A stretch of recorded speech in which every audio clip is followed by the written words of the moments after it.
Бүгүн өтө турган темабыз ушул түшүнүктөрдүн ортосундагы катыштар. Aha.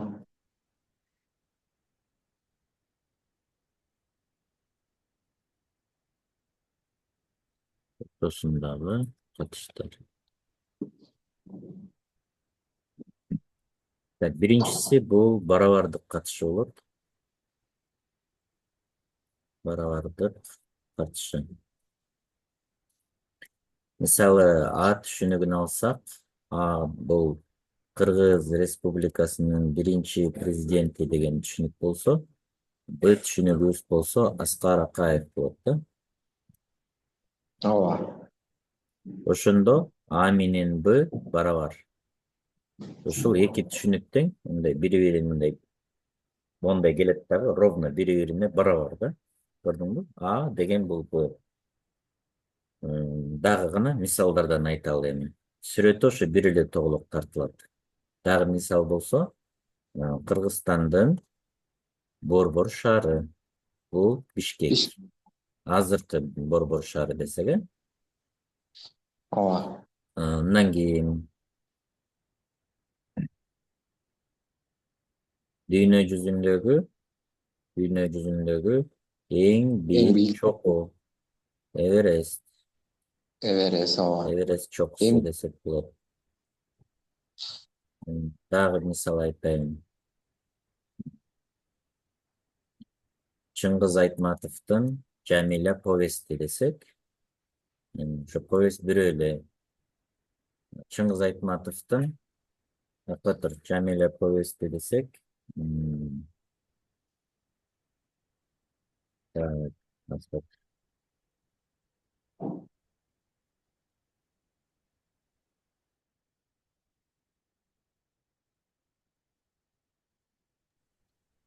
так,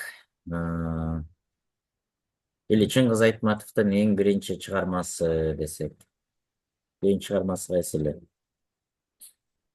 эң биринчи мугалим болсо керек.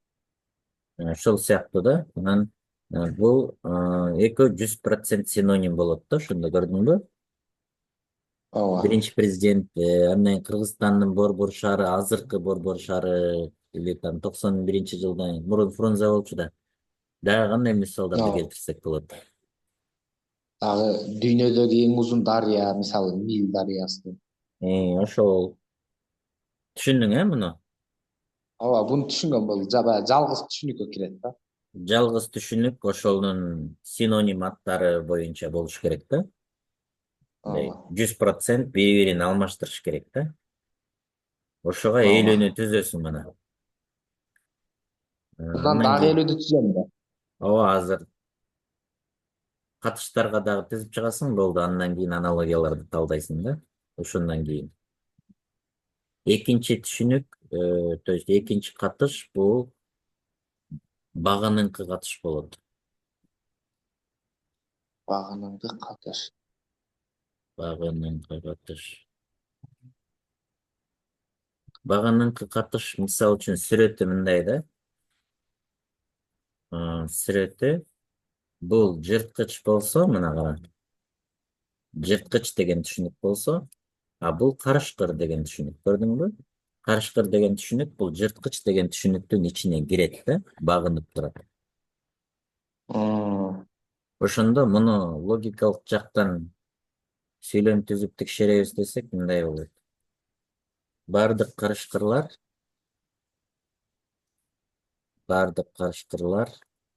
жырткычтар. Ушул сүйлөм туурабы? Ооба, туура. Бул жерде ката жок, чындык. Бардык карышкырлар жырткычтар, бул чын. Бир дегенди коюп койсок болот да. Ооба. Анан экинчиси кээ бир жырткычтар булар карышкырлар деген сүйлөм. Бул да чынбы? Бул да чын, ооба. Себеби мына кээ бир жырткычтар карышкыр болуп атпайбы? Себеби башка да жырткычтар бар да, жолборс бар, акула бар. Ошондо бардык карышкырлар точно жырткыч, анткени анын ичине кирет, камтылып турат, багынып турат. Жырткычтар только карышкыр эмес да, башка да жырткычтар бар. Ошон үчүн кээ бир жырткычтар карышкырлар дейт да. ооба, айрымдары алардын ичинен. Ооба, ошондо могу логикалык сүйлөм түзүп текшерсек, ушундай текшерсе болот да. Мгм. Дагы бир эки мисал бер. Жырткыч, мисалы өсүмдүк. М, Э, өсүмдүк, анан өсүмдүккө мындай көп нерсени өзүгө камтып алган, мисалы м. гүл, роза Мисал айтайын. дегенге окшош.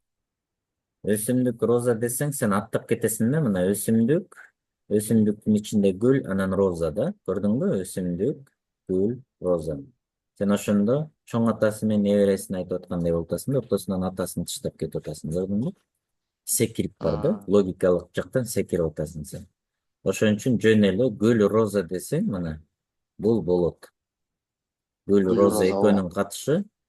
Гүл деген бул чоңураак түшүнүк. Роза деген анын ичинде камтылып турат. Суроо түзсөң, камтылган, ооба. бардык розалар булар гүлдөр, кээ бир гүлдөр розалар десең туура болот да. Болду, экөөнү алмаштырып эки жагынан тең, ооба. Түшүндүңбү? Бул Ооба. багыныңкы, буга дагы элүүнү түзөсүң. Аха. Жакшы бекен? Элүүдөн түзүп жүрүп, Иә. Ооба. Түзө бер, үйрөнөсүң да. Анан эки сөздү айтып Ооба. кой, түшүндүңбү десе. Дагы бир мисал келтирип көрөйүнбү? Мисалы, курт кумурска чымын десек. Болот, Жок, ооба. курт кумурска, ооба. Болот. Үчүнчүсү бул кайчылаш байланыш да.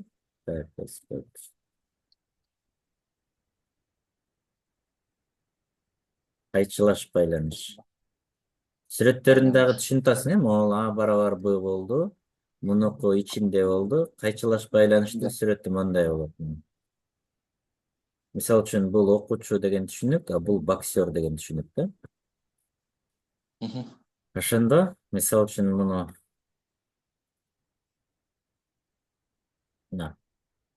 А дейин, муну Б дейин. Экөө кесилишип атат, көрдүңбү? Кайчылашып кесилишет да. А бул болсо окуучу, Б болсо боксер. Ошондо сүйлөм логикалык мынтип текшерилет.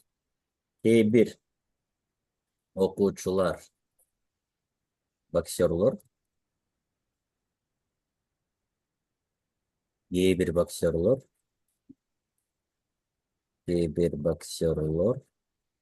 окуучулар болот. Окуучулар. Экөө тең чындык. Бул да чындык, бул да чындык да. Чынбы? Ооба. Ооба. Ошо экөө кесилишип турат, мына чоңураак сызайын, мына монтип экөө кесилишкен жери бар мына. Ошондо бул окуучу, бул боксер болуп атат. Бардык боксерлор окуучу эмес, бардык окуучулар боксер эмес. Бирок кээ бир боксерлор точно окуучулар, кээ бир окуучулар точно боксер. Чынбы? Ооба. Бул кесилиш катышы деп коет. Мисал келтирчи. Мисалы,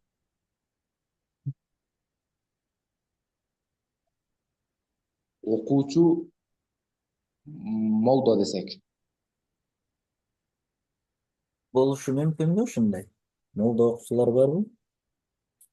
Окуучу болушу мүмкүн, ооба. Ооба, бар, окуучу молдо. Ооба. Кээ бир окуучулар молдо болушу мүмкүн, кээ бир молдолор окуучу болушу мүмкүн.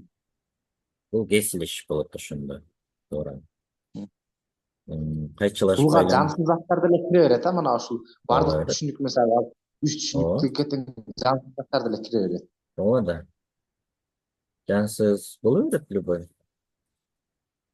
Ойлоносуң да эми Ооба. ошону, ойлонуп табасың. Баягы Ажипокту сага айттым беле? Адам жаратылыш, предмет, окуя, кубулуш.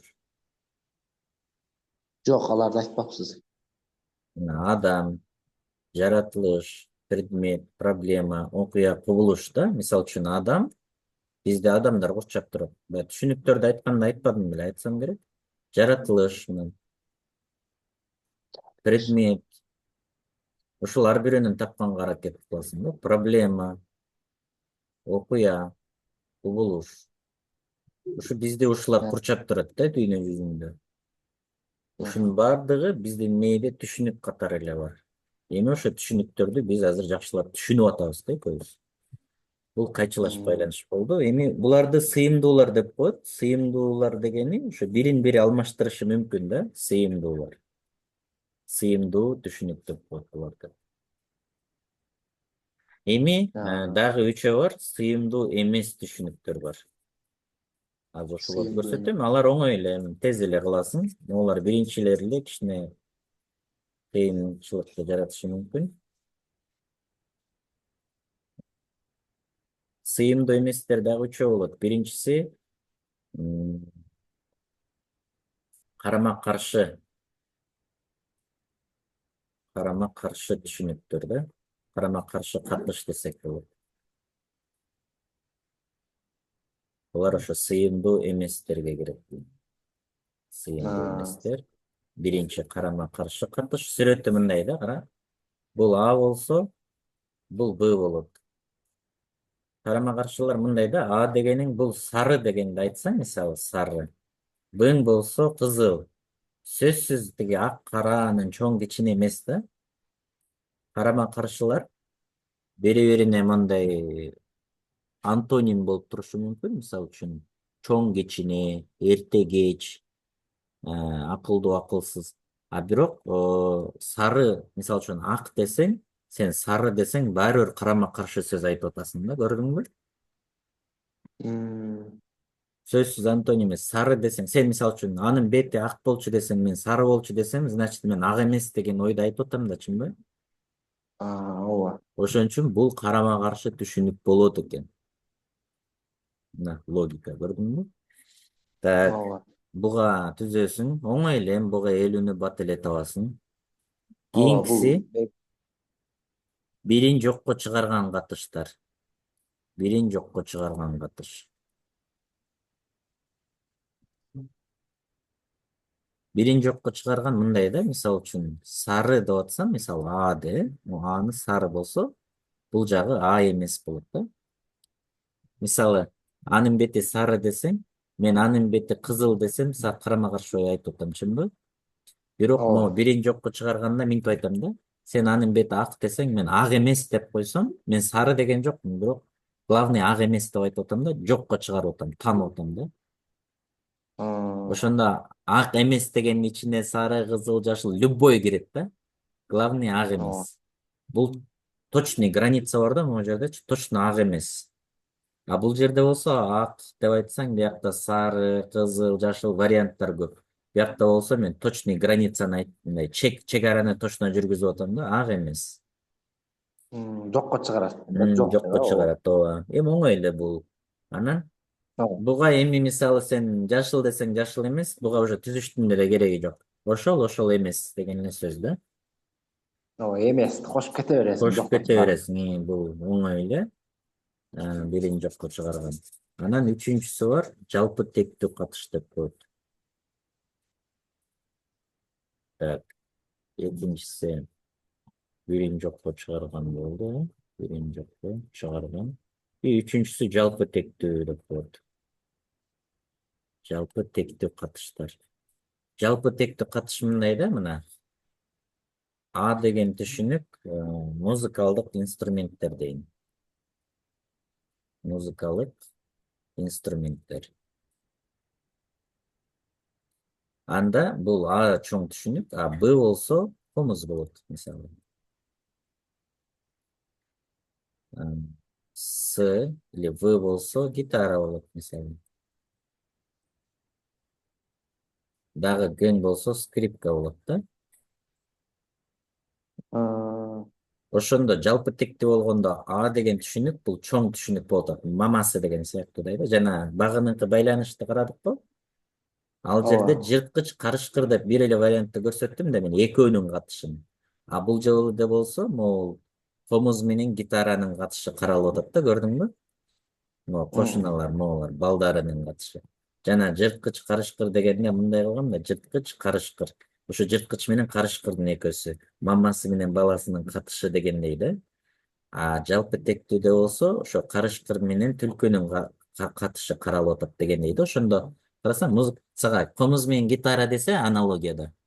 экөө тең мындай жакындай көрүнөт да сагачы. Что-то эмнеси менен окшош. Анткени экөөнүн мамасы бир да. Музыкалдык инструмент деген чоңураак түшүнүк да. ооба. Ошондо бизге могул гитара менен комуз инструменттердин өз ара катышын карап койду да. Ушул жагы бар. Мисалы дагы айтсам, канцелярдык товарлар десек, ручка, тетрадь, дептер бардыгы кире берет да. Көрдүңбү? Ооба. Мисалы ошондо канцелярия, А канцелярия болуп калат, а В, Глар болсо тетрадь, ручка, сызгыч болуп калат да. Көрдүңбү? Мисал айтчы мага. Мисалы, косметикалык буюмдар, крем, зубный паста, вазелин деген окшош. Ошондой да. Булар эми оңой эле болот, тапса болот буларды. Кандай суроолоруң бар? Суроолорум азыркыга ошол жакшы эле түшүндүм. Негизи бири менен тыгыз байланышып кетет экен да булар, а? Ооба, ошондой. Анан мурунку сабактагы салыштырмалуу түшүнүк, анан салыштырмалуу эмес түшүнүккө негедир жакшы түшүнбөй таппай калдым да. Мисалы, негизи салыштырмалуу түшүнүктөргө бардыгы эле кирип кете берет деп ойлоп койдум да. Себеби адам ошону колдонбой же кылбай койсо, бардыгы эле жоголуп кете берет экен депчи. Салыштырмалуу мындай да, мисалы үчүн ручкаң жүрө берет, ручкачы. Ручканы жазасың да. Мисалы карабайсың да, мына сатуучу, сатып алуучу деген эки түшүнүктү алсак мына. Сатып алуучу. Мунун жанында сөзсүз сатуучу деген түшүнүк бар да. Мисалы карап тур, сатып алуучу жоголду дейли. Базарга сатып алуучулар вообще кирбей койсо, базардагы сатуучулар жоголуп кетет да. Соодасы жүрбөсө кетет да үйүнө. Болду, сатуучулар да жок болот. Мен Бул салыштырмалуу мисалы да. ручкага ынанбадым да. Мисалы, эч ким жазбай койсо, ручка деле жоголуп кетет деп ойлоп койдум да. Жазуучу калбаса. Жазуучу менен калем десең экөө байланышып калат экен ага. Жазуучу, жазуучу калем. Ооба. Жазуучу Окурман. бар, окурман китеп болот. Ошентип тапсаң болот, ооба. Мисалы таш дегенди алсаңчы. Таш тура берет да. Колдоносуңбу, Ооба. колдонбойсуңбу. Ага баары бир да. Таш тура берет. Ооба. Күнгө баары бир сага эмне? Колдоносуңбу, күнгө Ооба. чыгып жылынасыңбычымбы? Ага баары бир. Ооба.